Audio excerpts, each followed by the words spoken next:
குற்றம் செய்து கொண்டிருக்கிறாரு. தமிழக அரசு பாவம் செய்து கொண்டிருக்கிறாரு.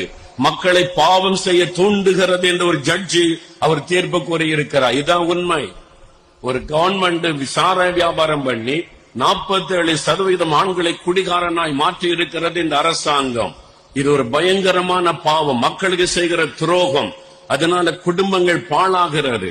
கடந்த 4 வருஷத்துல தமிழ்நாட்டில விதவைகள் அதிகமாக இருக்கிறார்கள்.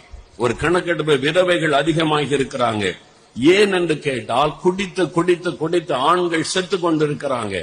அதனால பெண்கள் விதவைகள் ஆகிறாங்க, பிள்ளைகள் தகப்பனற்றவர்கள் ஆகிறாங்க. இது தமிழகத்துக்கு ஆரோக்கியமானது அல்ல. பாருங்க, இதை குறித்து நீதிமன்றமே இவ்வளவு தெளிவா, ஒரு குற்றம் செய்தவனை விட குற்றம் செய்ய தூண்டுகிறவர்களுக்கும் அவங்க குற்றவாளிகள். அப்ப மதுபானத்தினால இவ்வளவு குற்றம் பெருக காரணமா இருக்கிற அரசாங்கம் குற்றவாளி என்பதாக நீதிபதி தீர்ப்பு சொல்லி இருக்கிறார். ஏன் நீங்க பொறுப்பெடுக்க கூடாது? இனிமே நாங்க உங்களை கேள்வி கேட்போம், கீழே பார்த்தா அதுக்கு விளக்கம் கேட்போம் என்றெல்லாம் எழுதியிருக்கிறார். தினத்தந்தி பேப்பர்ல நேற்றைக்கு முந்தைய தினம் வந்த ஜட்ஜ்மெண்டினுடைய ஒரு காப்பி இது. அப்ப நீங்க யோசித்து பாருங்க.